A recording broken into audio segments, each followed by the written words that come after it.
സുകന്യ പേരല്ലല്ലോ എല്ലാരും എങ്ങനെയുണ്ട്? ലിയോന്റെ എക്സ്പീരിയൻസ് ഒക്കെ എങ്ങനെയാണ്? സംസാരിക്കുമ്പോഴൊക്കെ എങ്ങനെയാ? അത് അടിപൊളിയാണെന്ന് പറയല്ലേ. എങ്ങനെയാണ് ഫൈറ്റ് എക്സ്പീരിയൻസ് ഒക്കെ എങ്ങനെയായിരുന്നു? കുറച്ച് സീനിയേഴ്സ് കുറച്ച് ദിവസമൊക്കെ കുറച്ച് വയ്യാണ്ടായി. അതുപോലെ തന്നെ നമുക്ക് ഇതിൽ ഒരു ഡയലോഗ് പറയുന്നുണ്ട്. അത് ശരിക്കും ഏത് ഭാഷ? കാസർഗോഡ് ഭാഷ? കാസർഗോഡ് മലയാളമാണ്.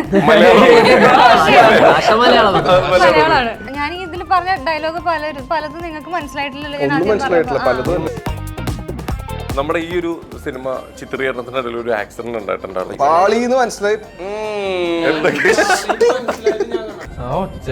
അയ്യോ കഴിഞ്ഞാല് രാത്രി 3 മണിക്ക് MG റോഡിൽ ഇത്ര ആൾക്കാരുണ്ടെന്ന് മനസ്സിലായത് അപ്പോഴായിരുന്നു. അന്ന് മറ്റേ ടിവിയിൽ വന്ന വെച്ച ന്യൂസൊക്കെ വമ്പൻ ന്യൂസുകളായിരുന്നു. അതുപോലെ ഇതൊരു ചെറിയൊരു പ്രേമലു ടീം പോലെയാണ്. അതിലേക്ക് ജോയിൻ ചെയ്തിട്ട് എങ്ങനെയുണ്ടായിരുന്നു? എല്ലാം കേറി കഴിഞ്ഞിട്ട് പണിപ്പാണ്. ഗിരീഷ് അത് കൃത്യമായിട്ട് പറഞ്ഞു തരും. ഇപ്പോൾ നമ്മൾ എന്തെങ്കിലും ഓവറായിട്ട് ചെയ്യുക അല്ലെങ്കിൽ കുറച്ച് ചെയ്യുകയാണെങ്കിൽ കറക്റ്റായിട്ട്. ഓഡീഷനൊക്കെ ഞാൻ ചെയ്തപ്പോൾ ഭയങ്കര ഓവർ ദ ടോപ്പാണ് ചെയ്തത്. അവരുടെ സച്ചിൻ്റെ കൂടെ പോകണം ഞാൻ ഭയങ്കര നോ വേ എന്നൊക്കെ പറഞ്ഞിട്ടാണ് ചെയ്തത്. അപ്പോൾ പുള്ളി എടാ ഇത് വേണ്ട അങ്ങനെയാണ്. നമസ്കാരം, welcome to Django space. It's me Sreenath K Janardhanan. അപ്പോൾ മലയാളികൾ നെഞ്ചിലേറ്റിയ കലാകാരന്മാരെല്ലാവരും കൂടി ഒന്നിക്കുന്ന ഒരു കിടിലൻ കോംബോയിൽ ഒരു അടിപൊളി സിനിമ പുറത്തിറങ്ങിയാണ് നമ്മുടെ ബ്രോമൻസ്. അപ്പോൾ അതിന്റെ വിശേഷങ്ങൾ പങ്കുവയ്ക്കാൻ നമ്മളോടൊപ്പം ചേർന്നത് നമ്മുടെ സ്വന്തം അർജുൻ അശോകൻ, സംഗീത് ബ്രോ, അതേപോലെ തന്നെ നമ്മുടെ മഹിമ നമ്പ്യാർ, മാത്യൂസ്, ശ്യാമു. നമസ്കാരം. അപ്പൊ എന്താണ് നമ്മളിപ്പോ ബ്രോമൻസിന് വേണ്ടി ഞങ്ങൾ എല്ലാവരും വെയിറ്റ് ചെയ്യാണ്. നമ്മുടെ February 14th തിയേറ്ററിലേക്ക് എത്തുകയാണ്. ശരിക്ക് അർജുൻ ബ്രോ, എന്താണ് ഈ ബ്രോമൻസ്? റൊമാൻസ് എന്ന് പറഞ്ഞാൽ ആ ടൈറ്റിലുള്ള പോലെ തന്നെ ഒരു ബ്രദേഴ്സിന്റെ അറ്റാച്ച്മെന്റ് കാണിക്കുന്ന ഒരു പരിപാടിയാണ് പടം. അതില് ഒരാൾ മിസ്സിങ്, ട്രെയിലറിൽ കണ്ട പോലെ ഒരാൾ മിസ്സിങ് ആവുകയും അപ്പൊ അതില് ഫ്രണ്ട്സിന്റെ ഹെൽപ്പോടെ ഏത് എക്സ്റ്റെന്റ് വരെയും പോകാൻ തയ്യാറായിട്ട് നിൽക്കുന്ന ഒരു ഗ്രൂപ്പ് ഓഫ് പീപ്പിൾ ഈ ബ്രദറിനെ കണ്ടുപിടിക്കാൻ. ആ ഒരു ജേണിയാണ് റൊമാൻസ്. ശരിക്കും ഒരു തല്ലുമാലയൊക്കെ നമ്മൾ കണ്ട ഒരു ഫീല് നമുക്ക് ഇതിൽ നിന്ന് കിട്ടുന്നുണ്ട്, ട്രെയിലറിൽ നിന്ന് കിട്ടുന്നുണ്ട്. ശരിക്കും മാത്യൂസിനൊക്കെ ഫൈറ്റ് അത്യാവശ്യം എല്ലാവരും നല്ലൊരു തല്ലുമാല ഒരു ഫീൽ കിട്ടിയായിരുന്നു. എങ്ങനെയാണ് ഫൈറ്റ് എക്സ്പീരിയൻസ് ഒക്കെ എങ്ങനെയുണ്ടായിരുന്നു? കുറച്ച് സീനിയേഴ്സ് ഒരു 8 ദിവസം ഉണ്ടായിരുന്നു ഫൈറ്റും അതിനോടനുബന്ധിച്ച് കുറച്ച് സീനുകളായിട്ട് ഷൂട്ട്. അപ്പോൾ കുറച്ച് ദിവസമൊക്കെ കുറച്ച് വയ്യാണ്ടായി.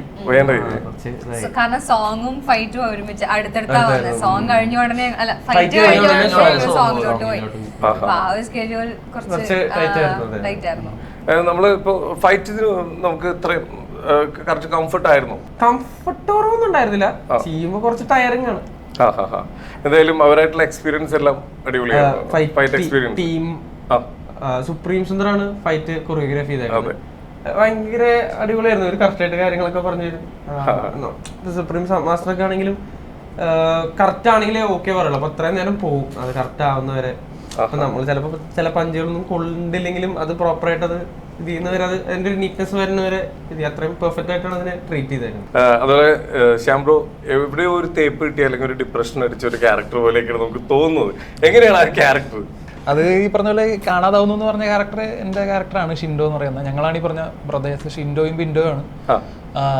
ഈ തേപ്പാണോ എന്നറിയില്ല, എന്തൊക്കെയോ ഉണ്ട്. ഇയാളുടെ കുറച്ച് പാസ്റ്റ് കാര്യങ്ങളുണ്ട്. ഇയാളെ കാണാതാവുന്നത് ആ ഒരു ഏരിയ തൊട്ടാണ് ഈ പരിപാടികൾ ഡെവലപ്പായി തുടങ്ങുന്നത്. അതായത് ഇയാളെ അന്വേഷിച്ച് എൻ്റെ ഫ്രണ്ടാണ് ഷബീർ എന്ന് പറയുന്ന അർജുൻ ചെയ്യുന്ന ക്യാരക്ടർ. ഷബീറും ബിൻഡോയും തമ്മിലൊരു കണക്ഷൻ വരുന്നു. പിന്നെ ഈ കണക്ഷനുകൾ ഡെവലപ്പായിട്ടാണ് ഫുൾ കഥയുടെ ഒരു ഗതിയിലോട്ട് പോയിക്കൊണ്ടിരിക്കുന്നത്. ഷാജോൻ ചേട്ടൻ വരുന്നുണ്ട്, അംബരീഷ് ഉണ്ട്. അംബരീഷ് എന്ന് പറഞ്ഞാൽ റീൽസ് ഒക്കെ ചെയ്ത് ഭയങ്കര ഫേമസ് ആണ്, ഡാൻസ് ഒക്കെ ചെയ്ത്. അംബരീഷ് വരുന്നുണ്ട്. അതിലൂടെയാണ് ഈ സ്റ്റോറി ഡെവലപ്പ് ചെയ്തിട്ട് അവസാനം എന്താകുന്നു എന്നുള്ളതാണ്. അതാണ്. അതുപോലെ തന്നെ നമുക്ക് ഇതിൽ ഒരു ഡയലോഗ് പറയുന്നുണ്ട്. അത് ശരിക്കും ഏത് ഭാഷ? കാസർഗോഡ് ഭാഷ? കാസർഗോഡ് മലയാളമാണ്. ഇത് ശരിക്കും അതിലെ ക്യാരക്ടർ എന്ന് പറയുമ്പോൾ ഒരു പെട്ടെന്ന് രണ്ട് വശത്തേക്ക് പോകുന്ന ഒരു ക്യാരക്ടറാണ്. ഇതിനു മുമ്പ് അങ്ങനത്തെ ഒരു എക്സ്പീരിയൻസ് ചെയ്തിട്ടുണ്ടായിരുന്നോ എപ്പോഴെങ്കിലും? എനിക്ക് അങ്ങനെ പറ്റിയിട്ടുണ്ട്. അല്ലല്ല, ആ ക്യാരക്ടർ ഇതേപോലത്തെ ഒരു ക്യാരക്ടർ എപ്പോഴെങ്കിലും മുമ്പിൽ വന്നിട്ടുണ്ടോ? ഞാൻ ഇത്രയും ഇത്രയും ലൗഡായ ക്യാരക്ടേഴ്സ് ചെയ്തിട്ടില്ല. ഈ ക്യാരക്ടർ അത്യാവശ്യം ലൗഡ് ഇൻ ദ സെൻസ്, ഞാൻ വോയിസിലല്ല പറയണേ, ക്യാരക്ടർ തന്നെ കുറച്ച് ലൗഡാണ്. പെട്ടെന്ന് ദേഷ്യം വരികയും ചെയ്യും. പ്രെഡിക്റ്റ് ചെയ്യാൻ പറ്റാത്തൊരു ഏത് സമയത്ത് എന്ത് റിയാക്ട് ചെയ്ത് കളയുന്നു നമുക്ക് പറയാൻ പറ്റാത്ത പോലത്തെ ഒരു ക്യാരക്ടർ. അപ്പം അങ്ങനെ ഇതിന് മുമ്പ് ഞാൻ ചെയ്തിട്ടില്ല. അപ്പൊ അതിന് എനിക്കൊന്ന് എലിവേറ്റ് ചെയ്യാൻ വേണ്ടി ആ ലാംഗ്വേജും, അതായത് ആ സ്ലാങ്ങും കുറച്ച് ഹെൽപ്പ് ചെയ്തിട്ടുണ്ടാവും. കാസർഗോഡ് സ്ലാങ്ങും യൂസ് ചെയ്തത്. ഓക്കെ. ഇതില് നമുക്ക് സംസാരിക്കുമ്പോ പുറത്തുള്ള ആരെങ്കിലും ചോദിച്ചിട്ടുണ്ടോ എപ്പോഴെങ്കിലും ഈ ലാംഗ്വേജ് കേട്ടിട്ട്? ഞാൻ ഇതിൽ പറഞ്ഞ ഡയലോഗ് പലതും നിങ്ങൾക്ക് മനസ്സിലായിട്ടില്ലല്ലോ. അത് തന്നെയാണ് ക്യാരക്ടേഴ്സിന്റെ മൊത്തത്തില് ഞാൻ ചില അങ്ങനെയുള്ള സമയങ്ങളിൽ മാത്രമാണ് അങ്ങനെ സംസാരിക്കുന്നത്. അപ്പൊ ഞാൻ പറയുമ്പോ ഇവരൊക്കെ എന്നുള്ളൊരു അങ്ങനെയായിരിക്കും. Okay okay.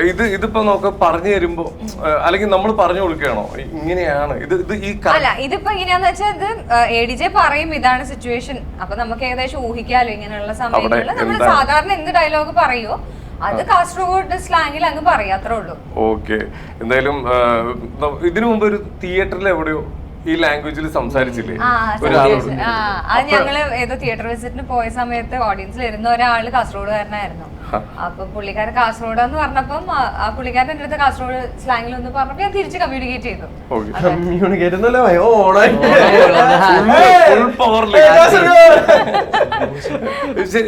നമുക്കിപ്പോ നോർമലി നമ്മൾ സംസാരിക്കുന്ന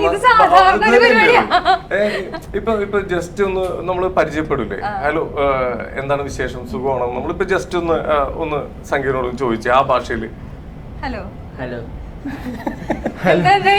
സുഖമാണോ, സുകന്യ, നീ പറഞ്ഞിട്ടല്ലോ ഞാൻ പറഞ്ഞ പോരെ. ആ പെരുത്ത് സുകന്യൻ,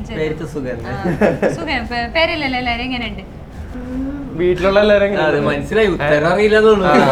ഒന്ന് ഷൗട്ട് ചെയ്ത് എന്തെങ്കിലും പറഞ്ഞു ആ ഭാഷ. കാര്യം പറയട്ടെ, കാസർഗോഡ് കുറെ പേരുണ്ട് കേട്ടോ. അവിടെ മെയിൻലി മലയാളം ഇതുപോലെ തന്നെ പറയണത്. ശരിയാണല്ലോ, പ്രത്യേകതരമായി ഉണ്ടാക്കിയെടുത്ത ഭാഷ അല്ല. ഓരോ സൈഡിൽ നമ്മൾ പറയും. പക്ഷേ ശരിയാണ്,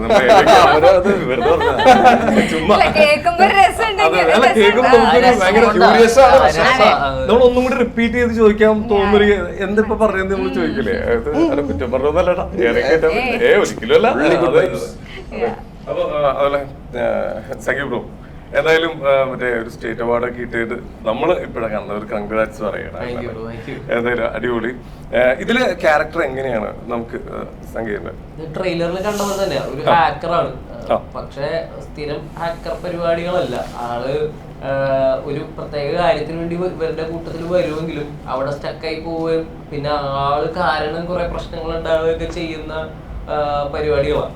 അപ്പൊ എനിക്ക് ചെയ്യുമ്പോ എനിക്ക് മുമ്പ് ചെയ്ത പടമായിട്ട് ഒരു സിമിലർ പരിപാടികൾ വരരുതെന്നുള്ളൊരു ആഗ്രഹമായിരുന്നു. അപ്പൊ ഭയങ്കര എനർജിയാണ്, ഭയങ്കര ഈ പറഞ്ഞ പോലെ ഓരോ പ്രശ്നങ്ങൾ ഉണ്ടാക്കുന്ന സീക്വൻസസിലെ തമാശകളും അബദ്ധങ്ങളും ഒക്കെയാണ് ഡ്രൈവ് ചെയ്യുന്നത്. ഇതില് മൊത്തം വന്നേക്കുന്നത്. Okay okay. അതുപോലെ ഇതൊരു ചെറിയൊരു പ്രേമലു ടീം പോലെയാണ്, അതിലേക്ക് ജോയിൻ ചെയ്തിട്ട് എങ്ങനെയുണ്ടായിരുന്നു? അടിപൊളിയായിരുന്നു. എല്ലാവരും ഓണായോണ്ട് അതിലേക്ക് ബ്ലെൻഡ് ആയി കയറാൻ കുറച്ച് സമയം എടുത്തു, പക്ഷെ എന്നാലും പൊളിയാണ്. എല്ലാം കേറി കഴിഞ്ഞിട്ട് പണിപ്പാണ്. അവസ്ഥ. ഇതിൽ ആരാണ് എപ്പോഴും സെറ്റിലൊക്കെ ഭയങ്കരമായിട്ട് ഓളം വെച്ച് വർത്താനൊക്കെ പറഞ്ഞിട്ട് കൂടുതൽ വളരെ അച്ചടക്കമുള്ള ആള് ശ്യാംബ്രോ ആണല്ലേ?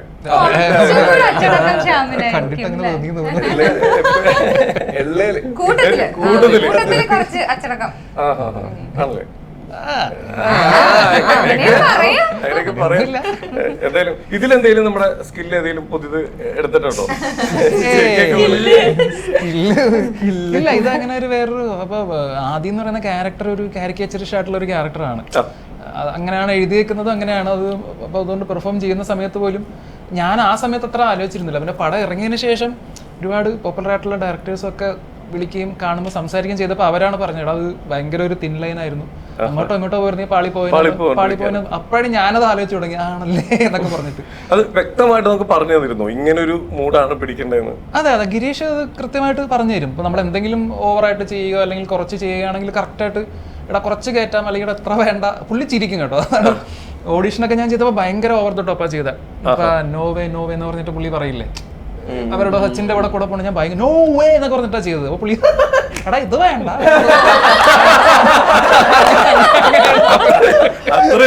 അങ്ങനെ പുള്ളി ചിരിക്കും. നമ്മൾ വിചാരിക്കും സെറ്റ് ഇതാണ് മീറ്റർ, അല്ല ഇത് വേണ്ട കുറച്ചുകൂടെ കുറച്ചിട്ട് ഒരു വേറൊരു സാധനം എന്ന് പറയും. അപ്പൊ ആ ഒരു സപ്പോർട്ട് ഉണ്ടായിരുന്നു. പക്ഷെ ഇത് കുറച്ചുകൂടെ ഒരു ലെയർ ഒക്കെ ഉള്ളൊരു ക്യാരക്ടറാണ്.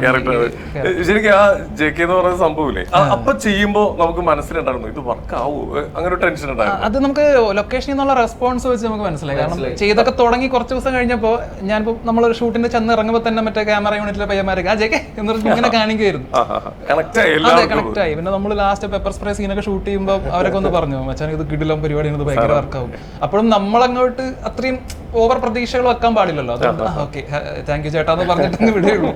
അത്രേ ഉണ്ടായിരുന്നുള്ളൂ. ഒരു ട്രെൻഡാക്കി കഴിഞ്ഞ് ആ ഒരു സിനിമ ഇറങ്ങിയതിനു ശേഷം എല്ലാവരും സാധനങ്ങൾ ഏറ്റെടുത്ത് ബ്രോ. അതുപോലെ തന്നെ നമ്മൾ മുമ്പ് ചെയ്ത ക്യാരക്ടറിലേക്ക് വേണമെങ്കിൽ ഇപ്പൊ നമ്മുടെ ബ്രഹ്മയുഗം ആ ഒരു ക്യാരക്ടർ എന്ന് പറയുമ്പോൾ അത് അത്രയും അതും ഈ പറയുന്ന പോലത്തെ നമ്മൾ ഇതുവരെ ചെയ്തേക്കുന്ന ഒരു സാധനമല്ല.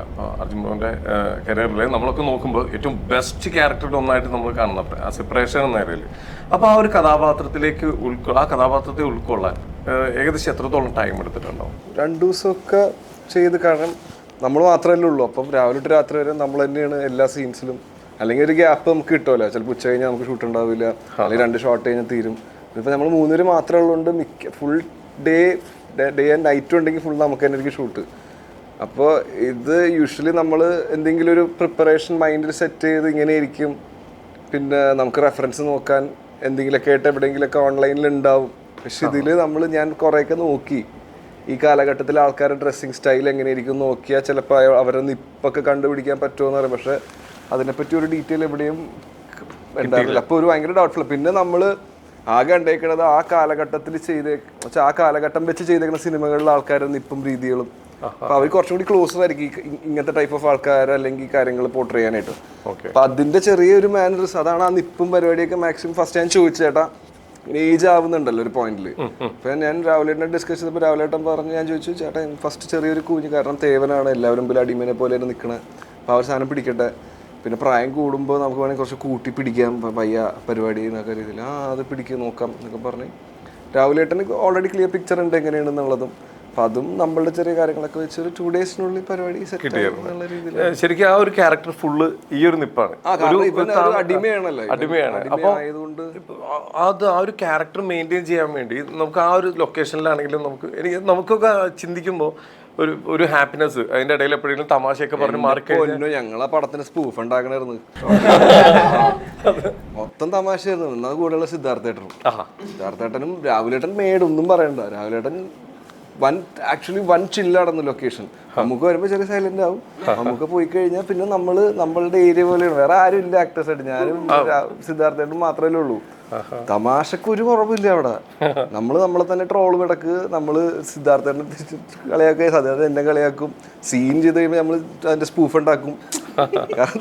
നമുക്ക് ചില്ല് ചെയ്യണം, അല്ലെങ്കിൽ ഫുൾ ടൈം ഇതിൽ ഇങ്ങനെ നിന്ന് കഴിഞ്ഞാൽ കോമഡി ആവും. പക്ഷെ ആകെ ഉണ്ടായ പ്രശ്നം എന്ന് വെച്ചാൽ ആ പടത്തിലൂടെ ചെറിയൊരു ഹഞ്ച് എനിക്ക് ഫോമായി. കാരണം ഫുൾ ടൈം ഈ സ്ട്രെയിൻ ചെയ്ത് അപ്പൊ അത് നമുക്ക് ഈ ഒരു നിങ്ങളൊരു ഫാമിലി പോലെ എല്ലാ ദിവസവും കുറച്ച് പേരാണ് അവിടെ എന്നും ഉണ്ടാവുന്നത്. അതിലേക്ക് മറ്റേ നിങ്ങളുടെ ക്യാരക്ടർ വൈസ് നിങ്ങൾ 2 പേരാണ് കൂടുതൽ, പിന്നെ മമ്മൂക്കയും കൂടിയും വരുന്നു. മമ്മൂക്ക വന്ന് ജോയിൻ ചെയ്ത് കഴിഞ്ഞാൽ ഉണ്ടാവുന്ന പിന്നെ അസെറ്റിലെ ഡിസിപ്ലിൻ എങ്ങനെ എന്നുവെച്ചാൽ ഒന്നാമത് ഇതിന്റെ ലുക്കും ഫോട്ടോസും ഒന്നും വിടാൻ പാടില്ല എന്നുള്ളൊരു പരിപാടി ഉണ്ടായിരുന്നു. തുടങ്ങിയൊരു 7-8 ദിവസം കഴിയുമ്പോൾ മമ്മൂക്കയുടെ ബർത്ത്ഡേ ഉണ്ടായിരുന്നു. അപ്പൊ അന്നാണ് ഫസ്റ്റ് ലുക്ക് പോസ്റ്ററായിട്ട് മമ്മൂക്കയുടെ ലുക്ക് പുറത്തു വിട്ടത്, മറ്റിരുന്ന് ചിരിക്കുന്ന ഒരു സാധനം. അപ്പൊ അതുവരെ എല്ലാവരും പറഞ്ഞ് ഫോൺ സൈലന്റ് ആയിരിക്കണം, സെക്കൻഡ് ഫോൺ ആരും ലൊക്കേഷനിലേക്ക് കൊണ്ടുപോകരുത്, ഒരാൾ പോലും ഉപയോഗിക്കരുത്. അപ്പൊ എവിടെന്നെങ്കിലും ചെറിയ റിംഗ് ടോൺ കേട്ടാൽ എല്ലാവരും ഒറ്റയടിക്ക് നോക്കും. പിന്നെ അവന്റെ കാര്യം തീർന്നു. അത്രയും ടെൻഷനിലാണ് വർക്ക് ചെയ്തത്. ഫസ്റ്റ് ലുക്ക് ഇറങ്ങിയപ്പോഴാണ് പിന്നെയും ആൾക്കാർ ചില്ല് ചെയ്ത് നമുക്ക് പോയി ഫോണൊക്കെ എടുക്കും.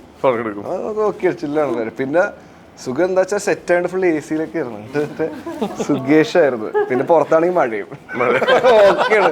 വെയില് പണി അധികം കൊണ്ടില്ല. പക്ഷെ അടിപൊളിയായിരുന്നു ലൊക്കേഷനിൽ. നമുക്ക് സ്വന്തമായിട്ട് കുറച്ച് നാളത്തേക്ക് കിട്ടിയ ഒരു അവസ്ഥയായിരുന്നു. നമുക്ക് വേറെ എവിടെയും പോകാൻ പറ്റില്ല, നമ്മുടെ അടുത്ത് തന്നെ നിൽക്കണം. അടുത്തൊക്കെ പോയി ഇരിക്കും, എന്തൊക്കെ ചെയ്യണമെന്നൊക്കെ നമുക്ക് സംസാരിക്കും. സിദ്ധാർത്ഥേട്ടൻ്റെ അടുത്ത് കൂടുതൽ സിനിമ കാര്യങ്ങളൊക്കെ പറയുമ്പോൾ കൂടെ ഇരിക്കും. ഭയങ്കര രസമായിരുന്നു. നമുക്ക് ഈ സിദ്ധാർത്ഥേട്ടൻ അധികം എവിടെയും നമുക്കങ്ങനെ കണക്ട് ചെയ്യാൻ പറ്റാറില്ല. പുള്ളി ശരിക്കും ലൊക്കേഷനിൽ വന്ന പുള്ളി എന്താണ് പുള്ളിയുടെ ക്യാരക്ടർ? പുള്ളിയാണ്. നമ്മൾ ആദ്യം വിചാരിക്കും ഭയങ്കര സീരിയസ് ആണ്, ഭയങ്കര ഭയങ്കര ഭയങ്കര അധികം സംസാരിക്കാത്ത, പക്ഷെ വൻ സംസാരവും വൻ ഫ്രണ്ട്ലിയാണ്, ഭയങ്കര നോളജാണ്, അടിപൊളിയാണ്. നന്നായിട്ട് പുള്ളി ഭയങ്കര ഒരു ചേട്ടന്റെ സ്ഥാനം തന്നെ. ഞാൻ ആദ്യം കുറച്ച് ഡിസ്റ്റൻസ് ഒക്കെ ഉണ്ടായിരുന്നു, എനിക്ക് അറിയില്ലല്ലോ പേഴ്സണലി ക്യാരക്ടർ എന്താന്ന്. പക്ഷെ ഈ ഒരു പടം കഴിഞ്ഞോടെ ഭയങ്കര ഒരു ബന്ധമാണ്. ഞങ്ങൾ വണ്ടിപ്രാന്തന്മാര് കൂട്ടിവിട്ടിയ ഒരു അവസ്ഥ. ഓക്കെ. അതുപോലെ നമുക്ക് വളരെ കുറച്ച് സമയമുള്ളതുകൊണ്ട് പെട്ടെന്ന് ചോദിക്കുന്നതാണ്. ഒരു കുറെ ആൾക്കാർ ചോദിച്ചൊരു കാര്യമായിരിക്കും, എനിക്ക് അറിയേണ്ടത് അതല്ല. നമ്മുടെ ഈ ഒരു സിനിമ ചിത്രീകരണത്തിനിടയിൽ ഒരു ആക്സിഡന്റ് ഉണ്ടായിട്ടുണ്ടായിരുന്നു, കുറച്ചധികം നാളെ കിടന്നിരുന്നു. എനിക്ക് ആക്സിഡന്റ് അല്ല, ഈ ആക്സിഡന്റ് ഉണ്ടായി കഴിഞ്ഞതിന് ശേഷമുള്ള ഒരു 10 സെക്കൻഡ് ഇല്ലേ, ആ സെക്കൻഡ് എന്തായിരുന്നു നിങ്ങളുടെ അവസ്ഥ? അയ്യോ കഴിഞ്ഞാല് വണ്ടി ഫ്ലിപ്പായിട്ട് കിടക്കായിരുന്നു. അപ്പൊ ഇരുട്ടാ, സീറ്റ് ബെൽറ്റ് ഉള്ളത് കൊണ്ട് നമ്മള് കാറിന്റെ പൊസിഷൻ എന്താണെന്ന് അത്ര ഈസിലി മനസ്സിലാക്കാൻ പറ്റുന്നുണ്ടായിരുന്നില്ല. മാത്രമല്ല ഒരു ഇരുട്ടായിരുന്നു മൊത്തത്തില്. അപ്പൊ ഞങ്ങള് 3 പേര് അങ്ങോട്ടും ഇങ്ങോട്ടും മറ്റൊരു മേശക്ക് ചുറ്റിലിരുന്ന് സംസാരിക്കുന്ന പോലെ ഇരുട്ടത്. ഓക്കെ, വീട്ടില് പണ്ട് കറണ്ടൊക്കെ പോകുമ്പോ സംസാരിക്കില്ലേ, കറണ്ട് വരെ അറിയാം, അതുപോലെ ഓക്കെ അല്ലേ ഇവര് രണ്ടുപേരും അങ്ങോട്ടും ഇങ്ങോട്ടും സംസാരിക്കുന്നു. ഞാൻ അത്ര ഓക്കെ അല്ല ഇത് പറയുന്നുണ്ട്. പക്ഷെ വണ്ടി നേരെ ആക്കിയതിന് ശേഷം ഞാൻ തന്നെ ഇറങ്ങിയിട്ടൊക്കെയാണ്. അപ്പൊ നോർമലി നമ്മൾ ആക്സിഡന്റ് എന്ന് പറയുമ്പോൾ പ്രതീക്ഷിക്കുന്നത് എന്തെങ്കിലും വലിയ കേടുപാടുകളൊക്കെയാണ്. വലിയ പ്രശ്നങ്ങളൊന്നും ഇറങ്ങുമ്പോ ഉണ്ടായിരുന്നു. ഞാൻ തന്നെ നടന്നു പോയാണ് വണ്ടിയിലൊക്കെ കയറിയത്. പിന്നീട് കൂടി വന്നു മാത്രം. പക്ഷെ കുഴപ്പമുണ്ടായില്ല. ശരിക്കും ആ ഒരു 10 സെക്കൻഡ് എന്ന് പറഞ്ഞാൽ നമുക്ക് അറിയണമല്ലോ, ചുറ്റുള്ളവർക്ക് കൂടെയുള്ളവർക്കൊക്കെ ഒരു ആന്തല മറ്റേ ജയിന്റ് വീലിലൊക്കെ കയറുന്ന പോലെ ഇതിലെ പോകുമ്പോൾ ഫീലും എല്ലാം നല്ലൊരു എക്സ്പീരിയൻസ് ആയിരുന്നു എല്ലാം മൊത്തത്തിൽ. ആക്ച്വലി വണ്ടി ഇടിക്കുന്ന സ്ലോ മോഷൻ നമുക്ക് വിഷ്വൽ കാണാം. പെർഫെക്റ്റ് ആയിട്ട് ഞാൻ കറക്റ്റ് ആ ചില്ല് ഇങ്ങനെ പറന്നു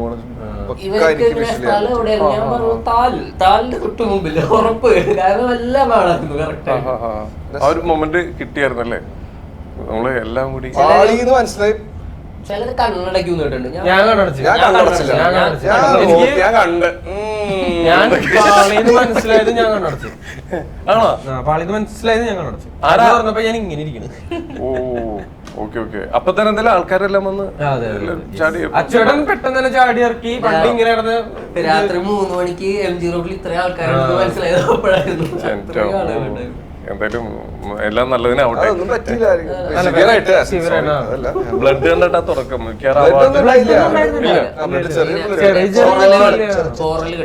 അന്ന് മറ്റേ ടിവിയിൽ വന്ന് വെച്ച ന്യൂസൊക്കെ വമ്പൻ ന്യൂസുകളായിരുന്നു. അതെ. അപ്പൊ ഭാഗ്യം എന്തായാലും വേറൊന്നും പറ്റില്ല. ഓക്കെ. പിന്നെ അതേപോലെ തന്നെ മഹിമ ഇരുന്ന് ഇങ്ങനെ ആലോചിക്കണേ ഓരോ സീനും സിറ്റുവേഷനും ഒക്കെ സ്റ്റക്കായി. ഇത് എവിടെ വെച്ച് അറിഞ്ഞത്? ഉണ്ടായിരുന്നല്ലേ? ഞാൻ ആ ക്യാരവാനിലുണ്ടായിരുന്നു. അപ്പൊ തന്നെ അറിഞ്ഞു സംഭവം നടന്നു. തന്നെ എന്റെ അടുത്ത് വിളിച്ചു പറഞ്ഞു പൊക്കോന്ന് പറഞ്ഞു. സെറ്റാണ്. പോയില്ല, ഞാൻ ഹോസ്പിറ്റലിലോട്ട് വന്നു. ഇത് അറിഞ്ഞോടാ. ഓക്കെ, എന്നാ ഞാൻ പോട്ടെ. ഞാൻ ആകെ ടെൻഷൻ അടിച്ചു പോയി. എനിക്ക് ഭയങ്കര വിഷമൊക്കെ ആയിരുന്നു. ഇവർക്ക് മാത്രം അത്രയും നേരം ഒരുമിച്ചുണ്ടായിരുന്ന ആൾക്കാർ ഇവര് മാത്രം അപകടത്തിൽ പെടുന്നു, ഞാൻ എസ്കേപ്പ് ആയെന്നൊക്കെ എനിക്ക് ഭയങ്കര വിഷമായിരുന്നു. ഹോസ്പിറ്റലിലോട്ട് റഷ് ചെയ്തു. പിന്നെ അപ്പോഴാണ് ആർക്കും വലിയ പ്രശ്നങ്ങളൊന്നും ഇല്ല എന്നുള്ള മനസ്സിലായപ്പോഴാണ് ഒന്ന് സമാധാനമായത്.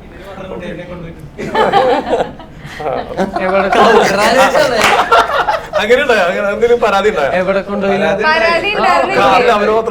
എനിക്ക് പരാതി ഉണ്ടായിരുന്നില്ല. എനിക്ക് ഭയങ്കര കുറ്റബോധമായിരുന്നു.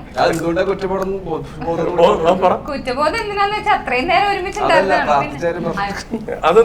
അതെ, അതെനിക്ക് ഞാനാണ് വണ്ടി ഓടിക്കേണ്ടത് ആക്ച്വലി ആ സീനില്. അത്രയും നേരം ഞാൻ വണ്ടി ഓടിച്ചോണ്ടിരിക്കുക. എന്നെയായിരുന്നു ഇവർക്കൊക്കെ പേടി. ADJക്കൊക്കെ എന്നെയായിരുന്നു, ഡയറക്ടർ എന്നെയായിരുന്നു പേടി. ഞാൻ എവിടെയെങ്കിലും കൊണ്ട് എന്തെങ്കിലും ചെയ്യുമെന്ന്. ഞാൻ ഇറങ്ങിയോണ്ട് ഇവർക്കൊക്കെ ഭയങ്കര സമാധാനം. അപ്പൊ ഞാനിങ്ങനെ ടെൻഷൻ അടിച്ചാ ഓടിക്കുന്നത്. അപ്പൊ ഞാനിങ്ങനെ പ്രാർത്ഥിക്കുക, ഈശ്വര എന്റെ കൂടെ തന്നെ കയറി എന്റെ കൂടെ തന്നെ ഇറങ്ങണേ.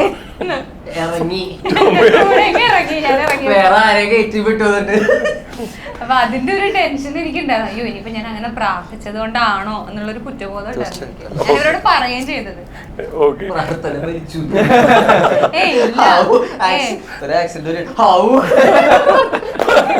പറഞ്ഞ പോലെ തന്നെ. അതുപോലെ നമ്മുടെ ലിയോന്റെ എക്സ്പീരിയൻസ് ഒക്കെ എങ്ങനെ വിജയ് സാർ ആയിട്ടുള്ള അടിപൊളിയായിരുന്നു. പുള്ളി അടിപൊളിയായിരുന്നു. അല്ല പുള്ളിയായിട്ടുള്ള പുള്ളി സംസാരിക്കുമ്പോഴൊക്കെ എങ്ങനെയാ പുള്ളി അത് അടിപൊളിയായിരുന്നു പറയല്ലേ? അല്ല അത് അടിപൊളിയായിരുന്നു. ചില പേര് അടിപൊളിയല്ലായിരുന്നു. അല്ല സപ്പോർട്ട് ചെയ്യാറുണ്ടോ നമ്മള്? പുള്ളി ഭയങ്കര ഫ്രീ ആയിട്ട്. അതെ അതെ, സാറ് വരും. നമ്മൾ ആദ്യമായിട്ട് കാണുമ്പോ തന്നെ അറിയായിരുന്നു ആ സമയത്ത് ഇറങ്ങിയ പടങ്ങളെയൊക്കെ പറ്റി ചോദിക്കുക. അപ്പൊ ഇത് എന്നാ ഷൂട്ട് ചെയ്തേ?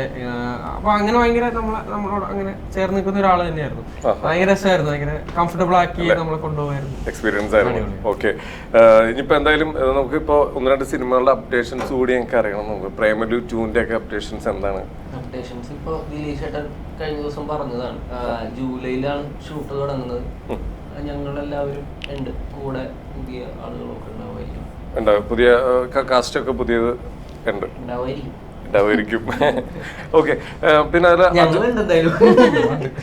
അർജുൻ ബ്രോ അതിലൊരു വീഡിയോ ഞാൻ ജസ്റ്റ് കാണിച്ചു തരാം. ഈ ഒരു ട്രോൾ വീഡിയോ കണ്ടിട്ടുണ്ടോ?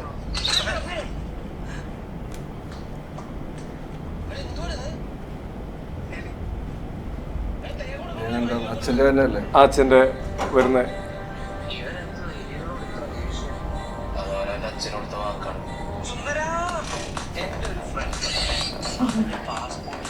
ഈ ട്രോള് ഉണ്ടാക്കിയ ഒരാളെ ഒരിക്കൽ അന്വേഷിക്കുകയും വിളിക്കുകയും ചെയ്യും. ഓക്കെ, ആ ആള് ഞങ്ങളുടെ കൂടെ ഉണ്ട്. ഞങ്ങളുടെ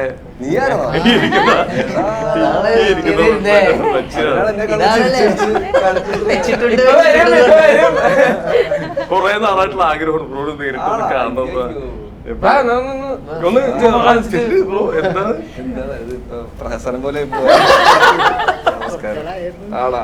അത് വീഡിയോ കോള് ശംഭുല്ലേ വീഡിയോ കോൾ ചെയ്ത് വീണായിരുന്നു വീഡിയോ കോൾ ചെയ്ത്. Thank you. ഓക്കെ, അതെ അതെ, ഭയങ്കര റീച്ച് ആയിരുന്നു. ഇത്രയും ബ്രോന്റെ പേജിൽ തന്നെ എത്ര മില്യൺ കയറി. അല്ല അങ്ങനെ ഒരു തോട്ടൊക്കെ പോകാൻ കണക്ഷൻ ഒക്കെ ട്രോളൊക്കെ എല്ലാവരും എൻജോയ് ചെയ്യാറുണ്ട്. ആക്ച്വലി ശരിക്കും ട്രോളെല്ലാം എല്ലാവരും എൻജോയ് ചെയ്യണമല്ലോ. അതൊന്ന് സീരിയസ് ആയിട്ട് എടുക്കുമ്പോഴാണ് അത് പ്രശ്നം. പക്ഷെ ഒരു എക്സ്റ്റെന്റ് വരെ ഞങ്ങള് സെറ്റിലൊക്കെ അങ്ങോട്ടും ഇങ്ങോട്ടും ട്രോൾ ചെയ്യുന്ന സായി പോപ്പിയുടെ ആൾക്കാരാ.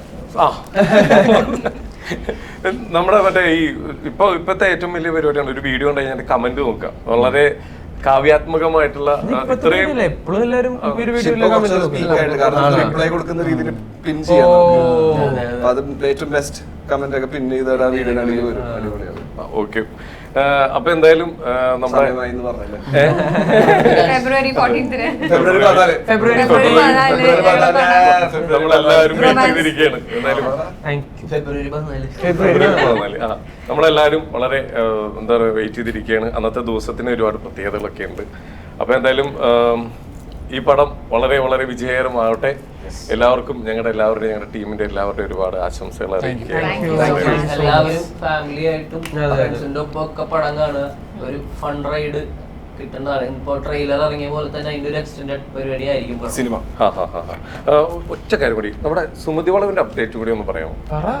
അഭിലാഷ് ഏട്ടൻ പല സ്ഥലങ്ങളിലും സംസാരിച്ച് വെച്ച് നോക്കുമ്പോൾ ഞങ്ങളുടെ ഒരു ഗംഭീര പരിപാടിയാണ്. ഭയങ്കരമായിട്ട് ഒരുപാട് അത് ഇനി തിയേറ്ററിൽ വരട്ടെ, എന്നിട്ട് കൂടുതൽ പറയാന്ന് വെച്ചിട്ട്. അത് 59 days കഴിഞ്ഞ് ഷൂട്ട്, 20-25 days കൂടി ഷൂട്ട് ഉണ്ടാവും. ഓക്കെ, അതൊരു വമ്പൻ സാധനമാണ്. ഞാൻ ഒന്നും പറയണേ, പതുക്കെ റിവീൽ ചെയ്യാനുള്ള കൊതിയിൽ വെച്ചേക്കണം. ഓക്കെ, ഒരു പോസ്റ്റർ കണ്ടപ്പോ നമ്മൾ ഇത്രയും നാള് ഒരു വമ്പൻ ഹൊറാന്ന് വിചാരിച്ച് നിൽക്കുമ്പോഴാണ് നിങ്ങൾ പോസ്റ്റർ കാണുന്നത്. അപ്പൊ നിങ്ങൾക്ക് ഇത് കോമഡിയാണോ ഹൊറാണോ എല്ലാം കൂടി ഒരു കൺഫ്യൂഷനിൽ നിൽക്കണേ. ഒന്നും പറയാൻ പറ്റില്ല. അഭിലാഷ് ഓക്കെ, അപ്പൊ എന്തായാലും ഒരുപാട് സന്തോഷം. എന്തായാലും നിങ്ങളുടെ ഈ ഒരു കൂട്ടായ്മ നല്ലൊരു സിനിമ ഞങ്ങൾ എല്ലാവരും വെയിറ്റ് ചെയ്തിരിക്കുകയാണ്. ഒരിക്കൽ കൂടി എന്നാലും എല്ലാവർക്കും ഒരുപാട് ആശംസകൾ അറിയിക്കുന്നു. Thank you.